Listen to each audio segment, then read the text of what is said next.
seveda delovanju Nordijskega centra. V šolskem letu 2016-2017 je bilo v vse aktivnosti, ki jih izvaja Zavod za šport Planica, vključenih več kot 270 tisoč otrok. To je tudi osnovni namen delovanja zavoda, vseh programov, ki jih izvajamo, povezovanja z kurikulom, z delovanjem centrom za šolske in obšolske dejavnosti in seveda tudi z povezovanjem aktivnosti šol v naravi, predvsem pa seveda z namenom, da otroci gibljajo, da so zdravi in da seveda jim skušamo privzgojiti tudi zdrav življenjski slog. Prav s tem namenom še naprej spodbujamo male sončke, zlate sončke, Krpana, naučimo se plavati. Smo ena redkih držav, ki v več kot 90% opismenjuje, plavalno opismenjuje otroke in ki izvaja šole v naravi z, lahko rečemo, šolskim sistemom, povezano tudi z aktivnostmi Zavoda za šport Planica. Prav tako smo zelo ponosni na to, da nadaljujemo in še krepimo akcije, kot so Šolar na smučeh. Več tisoč otrok smo postavili celo prvič na smuči, da skupaj z res izjemnimi ravnatelji in športnimi mentorji v šolah nadaljujemo z šolskim pokljuškim maratonom, ekipnim krosom in seveda tudi festivalom športa mladih. Hura prosti čas in zdrav življenjski slog pa so tudi najbolj priljubljeni projekti v šolah. In prav zato, kot veste, smo tudi že napovedali, da s 1.9. letošnjim letom več kot 170, mislim, da natančno 175 šol stopi v poskus 45 minut gibanja na dan v osnovnošolskem kurikulu. To je na nek način zaokroženo delovanje vsega, kar Jelko z ekipo počne in seveda tudi z vsem, kar se tudi na ministrstvu ne le ukvarjamo, ampak tudi želimo čim bolj sistematično vključiti v gibanje in šport otrok in mladine. Seveda pa to niso edina področja zavoda, kasneje bo Jelko še bolj poglobljeno to predstavil. Zavod je namreč zadolžen tudi za informatiko v športu, za založništvo in bomo danes tudi predstavili tole zanimivo brošuro. Muzej športa, ki ga bomo tudi dograjevali naprej in iskali ustrezne rešitve in seveda tisto, kar nas ravno v naslednjih dneh najbolj čaka celotno Slovenijo in svet, to je seveda aktivnost Nordijskega centra Planica z tako kot vsako leto tradicionalnimi skoki in seveda vseslovenskim in vse mednarodnim druženjem tako otrok, kot seveda tudi malo nas starejših odraslih v Planici z velikim nacionalnim ponosom in veliko prepoznavnostjo tega dogodka. Ni pa Nordijski center Planica namenjen samo skokom, potem ga verjetno najbolj prepoznavamo po marčevskih zaključnih tekmah. Vse bolj postaja prepoznaven tudi v vseh ostalih aktivnostih, ki jim je bil tudi namenjen in v katere je država vložila skupaj z evropskimi viri več kot 45 milijonov evrov. To je tako povezava z turizmom, z turističnimi aktivnostmi, adrenalinskimi športi in tudi teki in različnimi aktivnostmi za priprave športnikov, reprezentanc. Vse to je nekaj, kar že prepoznava Planico na nov način in kamor se kar marsikdo že poda tudi od tujih, lahko rečemo, naših športnih konkurentov, prav zato, da se dobro pripravi na sezono.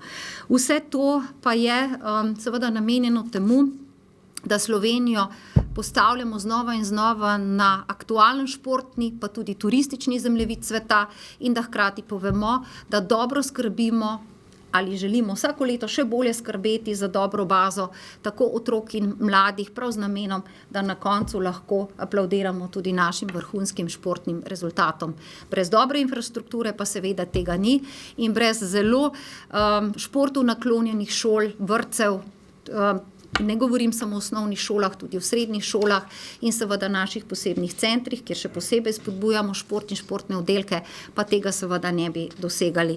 Zato na tem mestu hvala vsem učiteljem, vsem športnim mentorjem in vsem ravnateljem in ravnateljicam, direktorjem, direktoricam, ki znajo spodbujati šport in zdrav življenjski slog na različne načine znotraj seveda svojih šol, tudi lokalne skupnosti in predvsem seveda v dobro otrok in mladih.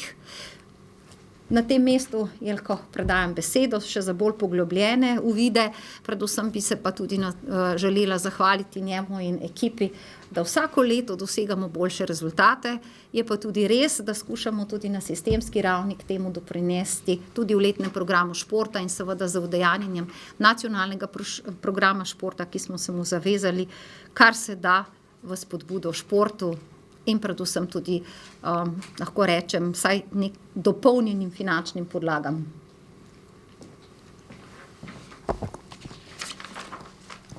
Hvala za besedo. Se moram na tem mestu zahvaliti ministrstvu in ministrici. Kaj veste, obstojajo različne hitrosti odzivnosti, in mislim, da tukaj je odzivnost, kadar imamo kakšne težave ali pa je treba kaj premostiti, zelo hitro, tako da jaz vam iskreno zahvaljujem v imenu mojih vseh sodelavcev. Zdaj pa bi jaz čist na kratko šel samo skozi tole, sicer je ministrica že povedala, katere programe mi vse imamo, mogoče tukaj na tem slajdu samo za izpostaviti oddelek Muzej športa. 2014 je bil k nam priključen Muzej športa. Jaz pravim z namenom, da ga opolnomočimo, se pravi, da ga naredimo, da bo sam lahko preživel in da se ponovno sam osamosvoji. Tako je tudi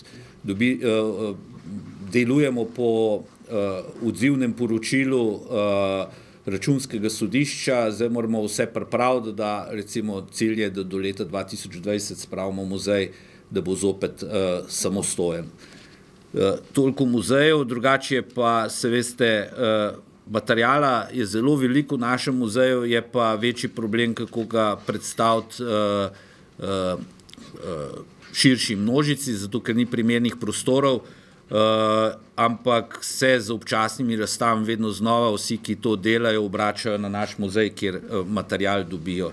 V lanskem letu je bil strani ministrstva so bile zagotovljena sredstva za nov depo, sedaj se pa prizadevamo v letošnjem letu, da bomo majčkeno kadrovsko ukrepljeni, da bomo sploh evidentirali vse tisto, kar je v tem trenutku zbrano. Depo smo pa rabili nujno zaradi tega, da ne bo arhiv, ki ga imamo, pa eksponati, ki jih imamo, propadali.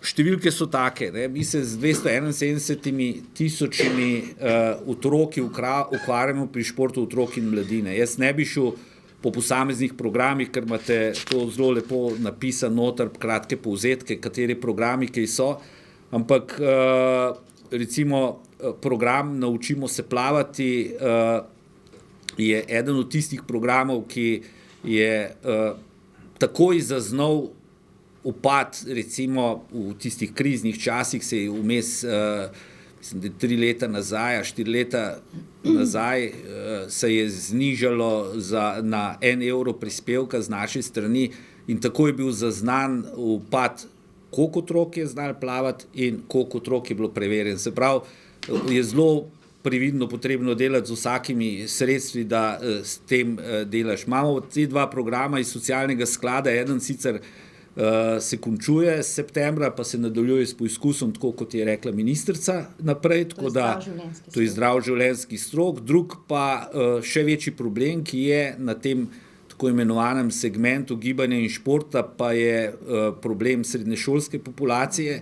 To je tistih, ki se bolj, kar naenkrat se nehajo ukvarjati športom, in to je pa program Mladi za mlade, ki je sicer v tem trenutku še majhna številka, nov razpis bo maja in tudi aktivnosti bomo delali zdajle, da bomo osvestili ravnatelje in druge, recimo dijaške domove in podobno, da prestopijo k temu programu. Informatika je pri nas tudi eno od področij, na katerim delujemo, in sicer imamo 18 različnih spletnih aplikacij in pa 2900 aktivnih uporabnikov, kar pomeni, to niso športniki, ker te naše aplikacije niso za športnike, ampak so za športne delavce.